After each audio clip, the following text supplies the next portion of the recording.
mais um encontro nosso aqui às terças-feiras para a gente discutir, estudar, na verdade, o Evangelho, né?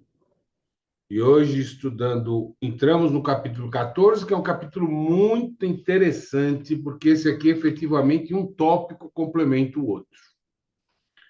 E hoje nós vamos estudar a piedade filial, que é do mandamento honrará teu pai e tua mãe. Lembrando sempre que, se gostarem do conteúdo, curtir, ajuda a gente lá no YouTube, tá? Dá um joinha. Então vamos fazer a abertura. A Carol vai gentilmente fazer a leitura para a gente, depois a gente vai comentar sobre esse tópico.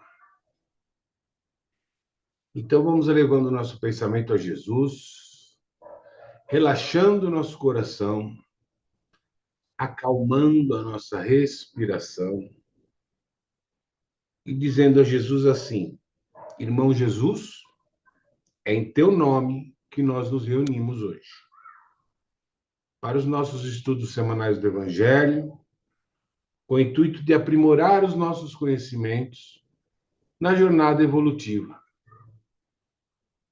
Agradecemos a todos os nossos amigos do plano espiritual que aqui comparecem. Iniciamos os nossos estudos com a oração que o Pai nos deixou. Pai nosso que estais no céu, santificado seja o vosso nome, venha a nós o vosso reino, seja feita a vossa vontade, assim na terra como no céu. Pão nosso de cada dia nos dai hoje, perdoai as nossas ofensas, assim como nós perdoamos a quem nos tem ofendido. Não nos deixeis cair em tentação, e livrai-nos do mal, porque tem o reino, o poder e a glória hoje e sempre. Que assim seja. Então vamos lá, Carolzinha, tá com você. Então, vamos para o capítulo 14. Honrai a vosso pai e a vossa mãe. Então, o primeiro tópico, piedade filial. O mandamento, honrai a vosso pai e a vossa mãe, é uma consequência da lei geral de caridade e de amor ao próximo, porque não se pode amar o próximo sem amar pai e mãe.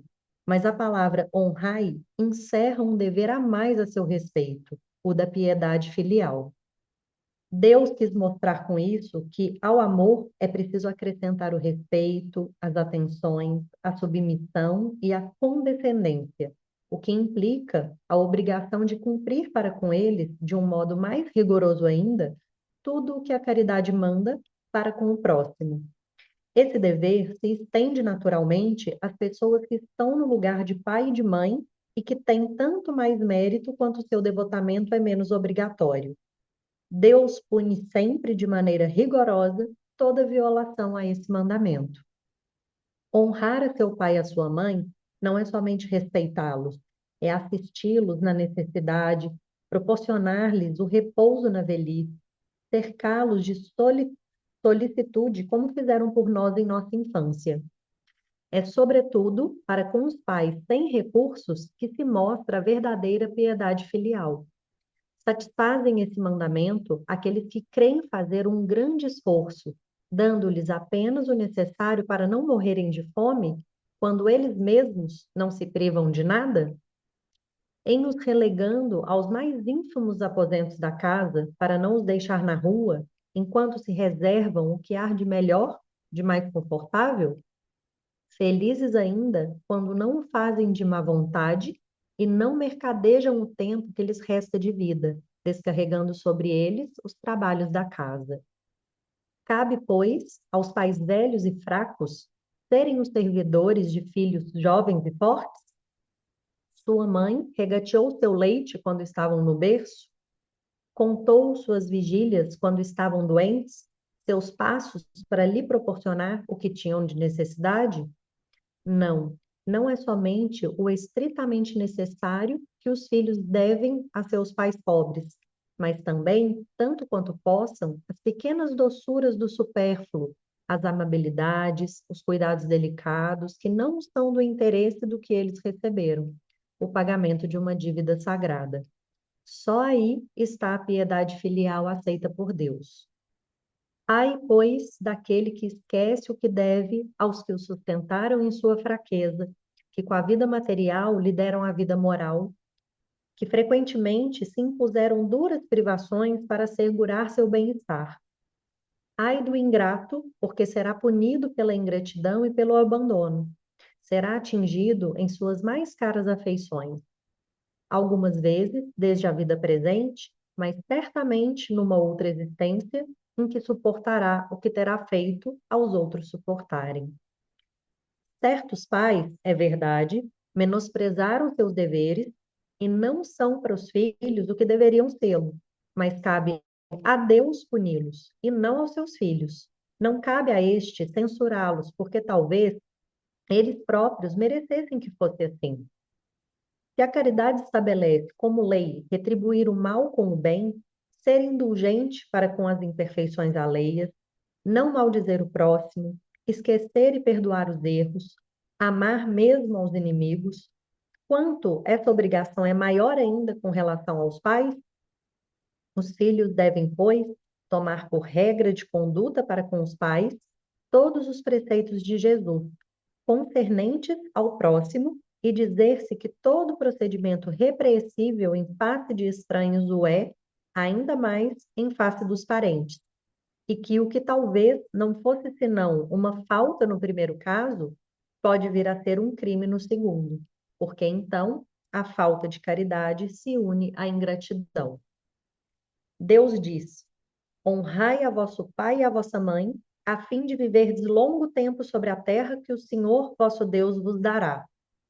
Por que, pois, promete como recompensa a vida sobre a terra e não sobre a vida celeste?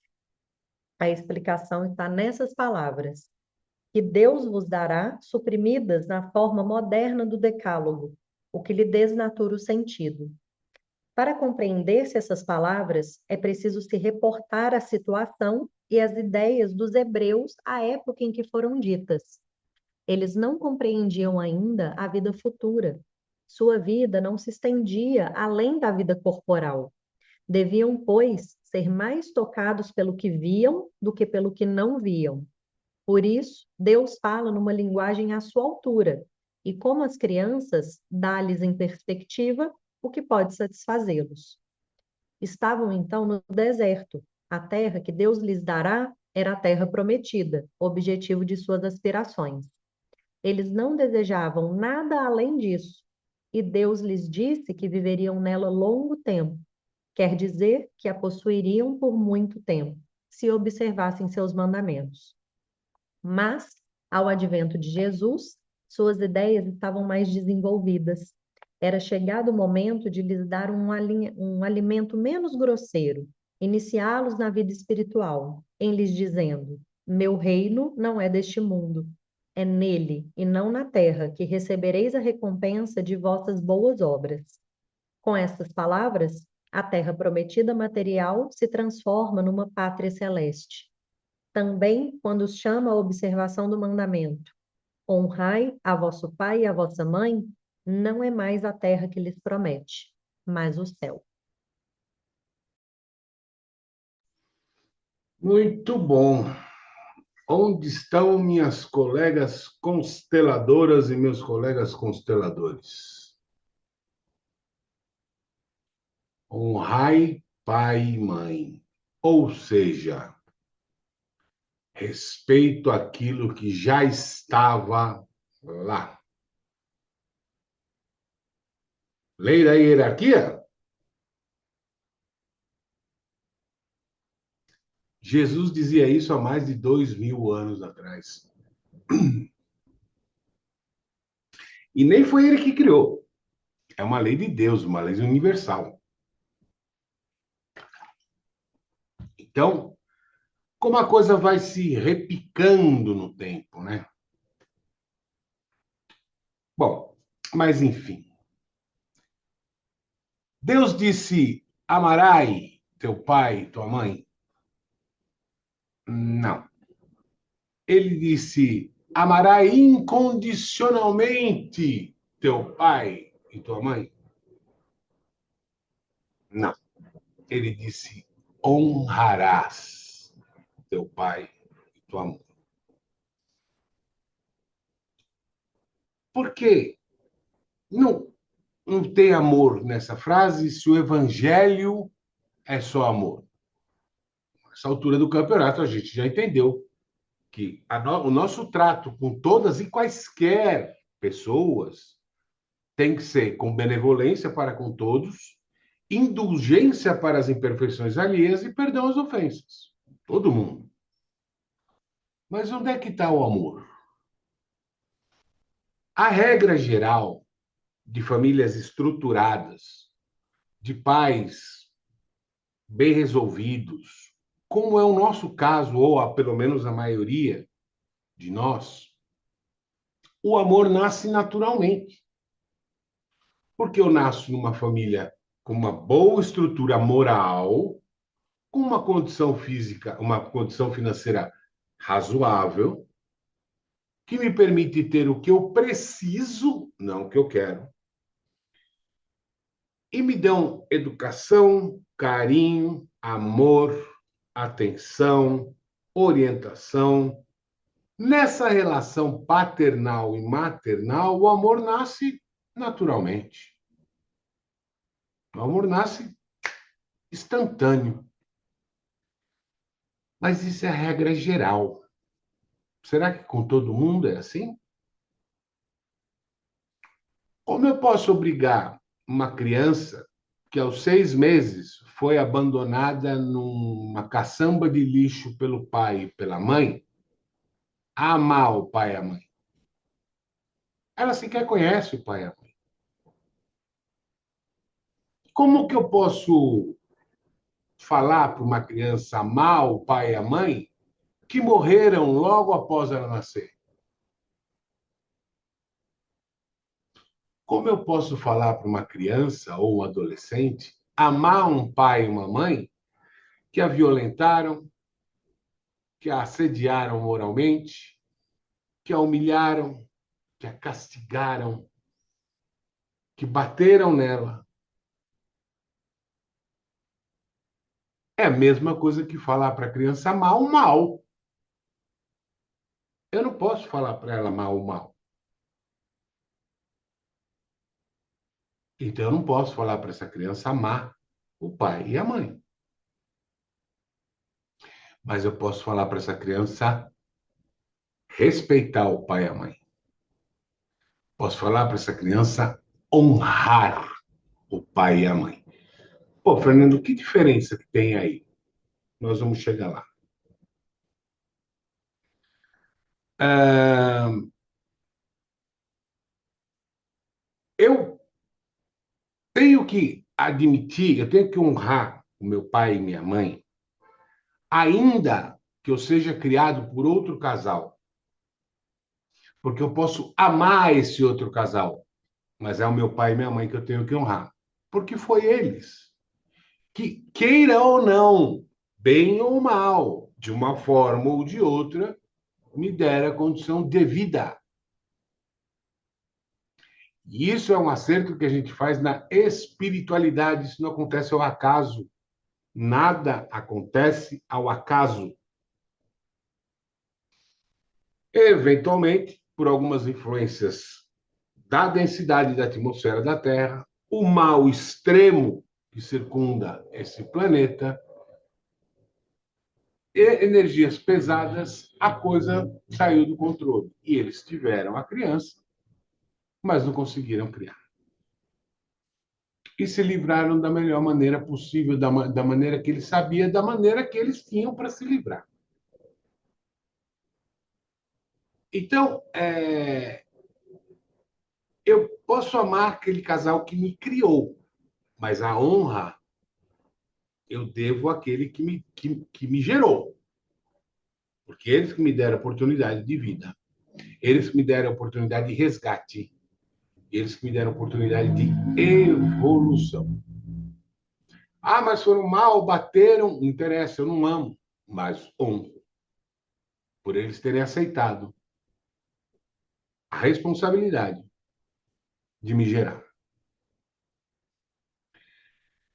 Aí a gente tem, mas isso a gente está vendo aqui um pouco muito do mundo material. Vamos ver um pouco do mundo espiritual, porque somos estudantes da espiritualidade. Vamos entender um pouco o mundo material. Quando meu pai e minha mãe dizem, venha com ele aqui, que eu vou concebê-lo e vou criá-lo, educá-lo, direcioná-lo, porque há uma dívida entre eu, a minha esposa, ele e os irmãos. Então, nós vamos tentar ajustar isso no seio que, teoricamente, é o de maior amor no planeta Terra, a família. Então, eu nasço, e nós estamos vendo uma visão espiritual. Eu nasço, e meu pai e minha mãe deviam ter muito erro com os outros, porque eles tiveram 5 filhos. E aí eu nasço e começo a interagir com os meus irmãos, com meu pai e com a minha mãe. Mas eu não me dou bem com a minha irmã. E eu vejo que minha mãe gosta mais do meu irmão do que de mim. Ela dedica muito mais atenção, tempo para ele do que para mim. A gente não é espírito. Se minha mãe dever mais para o meu irmão do que para mim, está na medida certa. E se minha mãe entender, como a leoa entende, que aquele filho está pronto para a vida, mas que aquele não está. Aquele ainda precisa lapidar. Aquele ainda precisa preparar. Então, o que está pronto para a vida, a leoa solta. Ela vai caçar. O doentinho, a leoa continua cuidando. Isso nos faz melhores que os nossos irmãos? Não. Não. Isso nos faz iguais. Um estágio mais evoluído, mas que já estivemos naquela situação, então a gente não pode desdenhar.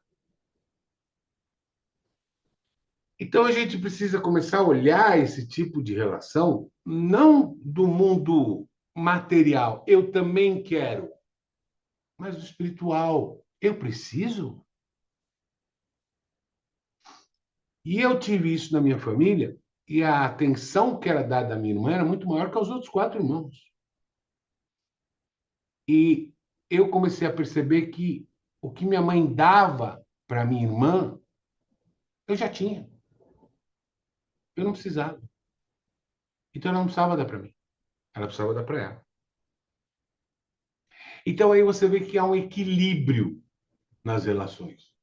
Tudo aquilo que às vezes causa mágoa, causa traumas, é porque é um equilíbrio espiritual. É a mãe cuidando da ninhada. Uns precisam mais, outros precisam menos.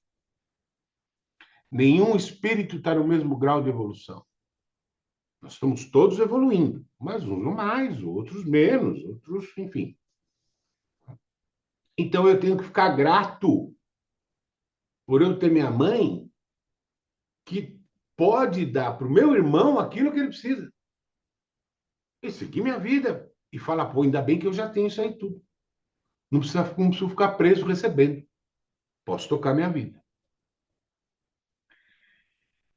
Então, é assim, mesmo quando a gente vai reclamar da vida da gente, mesmo quando a gente vai reclamar contra os nossos pais, contra a nossa mãe, a gente tem que pensar, porque o tempo que eles dedicaram para que a gente tivesse chegado aqui hoje, para que a gente tivesse aqui hoje. O quanto eles sacrificaram, o quanto eles lutaram para que a gente tivesse aqui hoje. E isso não cria só um amor natural, um elo familiar natural, cria uma dívida. Cria uma dívida. E é um resgate que eu tenho que fazer com eles quando eles chegarem à idade da senilidade. Viram como a natureza é perfeita? A gente nasce sem saber nada, aprende um monte de coisa, chega no auge do poder físico e morre sem saber nada, esquecendo tudo. Então, aqui, nesse comecinho, eles estão para ajudar. Empurram, empurram, empurram, empurram, empurram, e aqui eles começam a cair, quando a gente está lá no auge. E é aqui, na hora que eles começam a cair, que a espiritualidade fica de olho para ver se a gente vem buscar.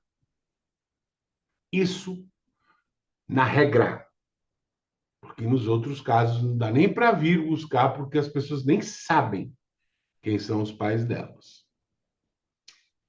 Mas ainda que eu ache que eu fui injustiçado, ainda que eu ache que está errado, ainda que eu ache que isso não é justo, eu tenho que honrar o meu pai e a minha mãe.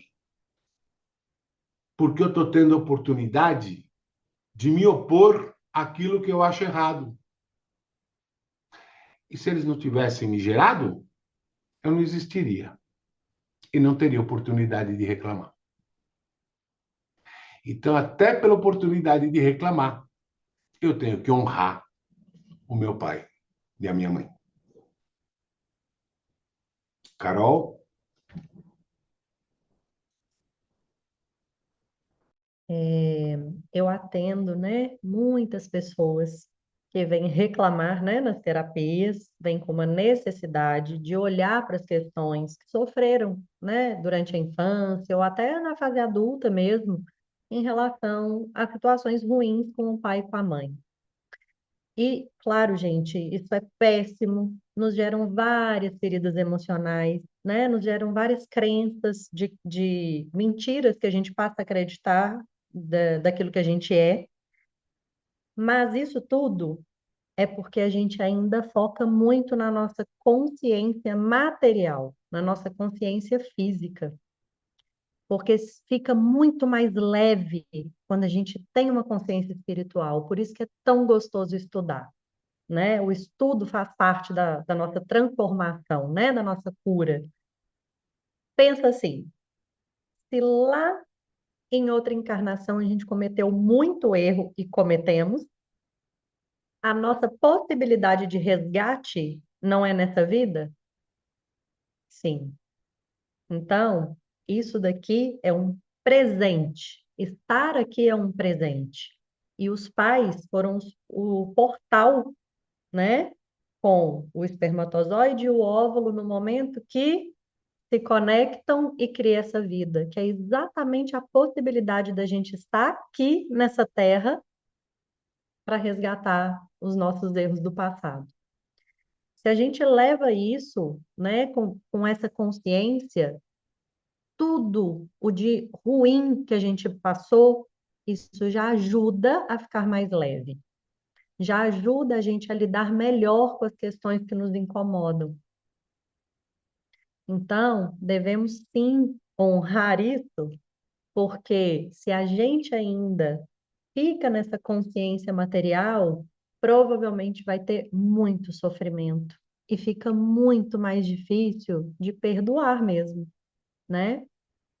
Então a gente fala aqui, né, o tempo todo no Evangelho sobre amor, sobre perdão, e eu entendo e às vezes é muito desafiador, mas quando a gente cria essa consciência espiritual, isso vai favorecendo a gente ir transformando, transmutando as emoções, os pensamentos, né, para que tudo isso fique muito mais leve. É, é difícil às vezes falar, né? Às vezes alguém pode olhar e falar assim: "Ah, Carol, para você é fácil, porque você teve tudo, seus pais são maravilhosos, seus pais te deram tudo. Você realmente não tem do que reclamar". E olha que mesmo assim a gente ainda tem do que reclamar, né? Mesmo recebendo tudo. Porque ainda assim a gente está com a consciência material predominando. Então, vamos estudar, vamos nos entregar cada vez mais para essa consciência espiritual, né? Sem esquecer que o físico também é importante sim, mas que se a gente olhar por esse viés do espiritual, as coisas ficam mais leves. Passar pelos desafios fica menos desafiador. Então, É isso. Maravilhoso. Eu lembro rapidinho, só para finalizar, que meu pai nunca disse eu te amo para mim. Nunca. E é engraçado que a vida, ironicamente, mostra para gente que tudo que eles falaram lá atrás e que a gente arrogantemente entendeu como bobagem de velho, acontece hoje. É exatamente igual. Se a gente tivesse escutado com humildade e seguido, a gente estaria muito melhor, muito mais adiantado. Mas voltando rapidinho, meu pai nunca disse eu te amo, na vida dele, nunca. Embora eu falasse milhares de vezes para ele, nunca disse eu te amo para mim. No hospital, com 83 anos de idade, eu falei, pai, você nunca me disse eu te amo. Ele falou, quando você chegar à minha idade, aos 83 anos, você vai entender que tudo que tentou ser contrário a você, te derrubar, te parar, te destruir, foi menor que você, foi mais fraco que você, porque você continuou e chegou aos 83 anos. Eu não preciso dizer que eu te amo. Eu te espero aos 83 anos.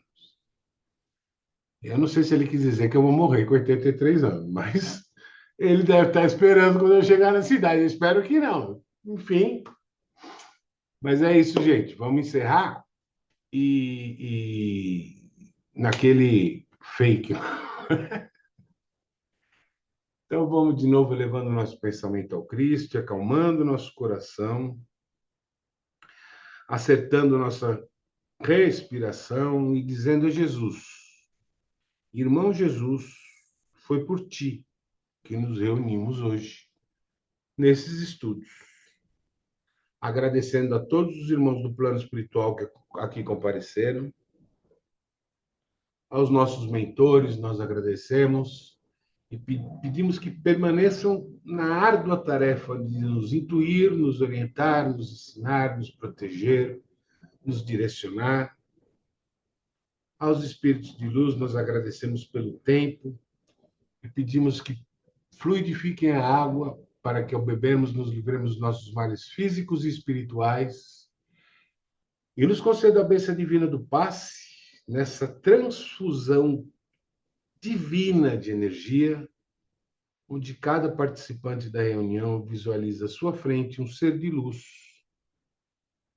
que emite uma onda de luz, um feixe de luz branco ao topo da sua cabeça. Essa luz passa a dominar o corpo da gente, empurrando todas as energias lá para o pé, do pé para a terra.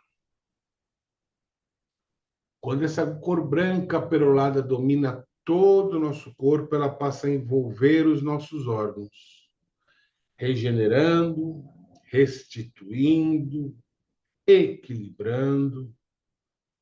E essa luz é tão forte que exala de nós, atingindo nossos parentes, nossos pets, nossas casas, nossos carros, nossos locais de trabalho, nossos amigos, nossos inimigos, todos aqueles que tanto precisam dessa transfusão divina de energia no orbe terrestre, encarnados ou desencarnados, homens ou animais.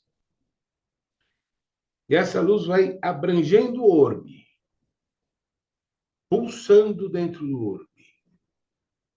Tamanha intensidade ela transborda para o universo.